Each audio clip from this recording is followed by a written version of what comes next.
Wanjira Mathai, welcome to the programme. Lovely to be here, thank you. Now, the former head of last year's climate change conference, Alok Sharma, has warned the conference this year that the prospects of keeping global warming below 1.5 degrees are at risk. As a climate leader from the global south, how do you respond to that? Well, we do not have much of an option. At 1.2, we are not doing very well. The extreme events have been devastating just this year, as if to remind us that we have to keep within 1.5 degrees. So I think we just have to double down and commit to that 1.5. We can do it. We need the political commitment to get there. At the start of the conference, the Kenyan president attacked rich countries for cruel and unjust delaying tactics. Is the demand for justice from developing nations being heard, or is the energy crisis in Europe overwhelming the conference? Well, the message is arriving. I think the Kenyan president is absolutely right. The justice is due for the countries, especially those vulnerable countries who've done so little to cause this problem. Africa, for example, 4% of global emissions. So we do want to see justice, and it's working because the pressure has to be kept on the biggest emitters among us to cut. There is no other way. They have to cut emissions. They have to decarbonize much faster and demonstrate through their national determined contributions that they are committing to a pathway that will get them there. You say you're getting there, but this conference was supposed to be focusing very, very heavily on the idea of compensation for loss and damage. But has it been working? Are you going to get a result on loss and damage at this conference? Well, we hope so. We are still not at the end. This is only Tuesday.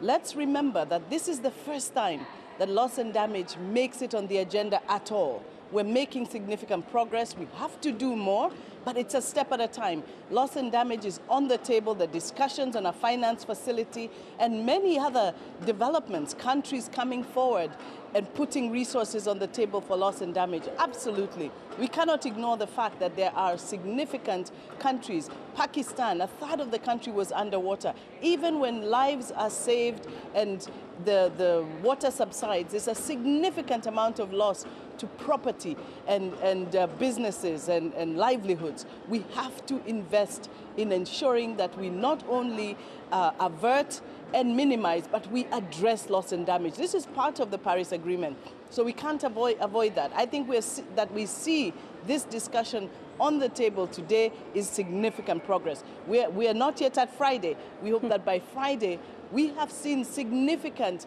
discussions happening on this issue that were not happening before. Scientists project that unchecked warming will make parts of sub-Saharan Africa unlivable this century. Do you think that representatives of developed countries are unmoved by this?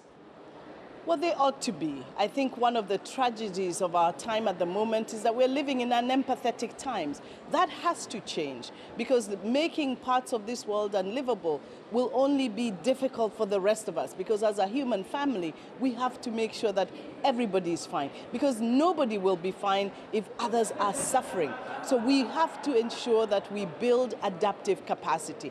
That's why adaptation remains so high on the agenda, and in COP26 there was a commitment to doubling adaptation finance. We cannot forget that building adaptive capacity is the most important thing right now for many countries, not only because of floods, but also droughts, how we build water security, how we invest in urban water resilience and rural water resilience, how we protect nature and forests that cushion us against the worst impacts.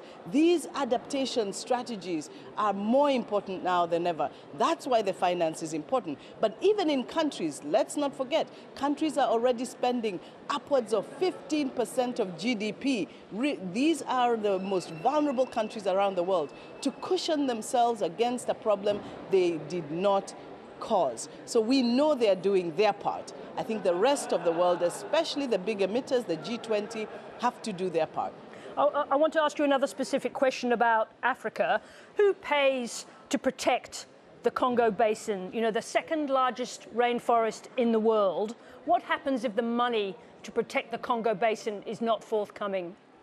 Well, that will be a tragedy for the global cause, because we know the Congo Basin is the healthiest lung on the planet. We know just how important it is for global climate stability. We cannot afford to ignore that forest. We've seen the Amazon teeter on the edge of becoming an emitter. The forests of Southeast Asia already emitting. As a global family, it is absolutely clear, and we've seen countries and heads of state rally to say that the Congo Basin is today the most important lung of this planet. We will rally as a human family. We may not rally fast enough, but we will get there. We can't afford to ignore the Congo forest. It is the lifeline of this planet today. You just said that we are living in unempathetic times. Tell us what you mean by that. Well, promises have been made. We are now in COP27, COP26, COP25. We need to realize that there is suffering going on right now. This is not an academic exercise. We need to call on the empathy of world leaders to realize that the decisions that are being made today are affecting people's lives today. People are suffering. Countries are going through, my own country, Kenya, the worst drought in 100 years, the 5th failed rainy season, untold levels of suffering due to that drought. We cannot continue to pretend that nothing is happening. A 1.2 world is already barely bearable. Imagine a 1.5 degree world. We have to do better, and it calls on us understanding our common humanity. And finally, Wanjira Mathai, your mother, the first African woman to win a Nobel Prize and an inspiration to climate activists all over the world. What advice would she give to you, were she alive, about the situation you face this week in seeking justice?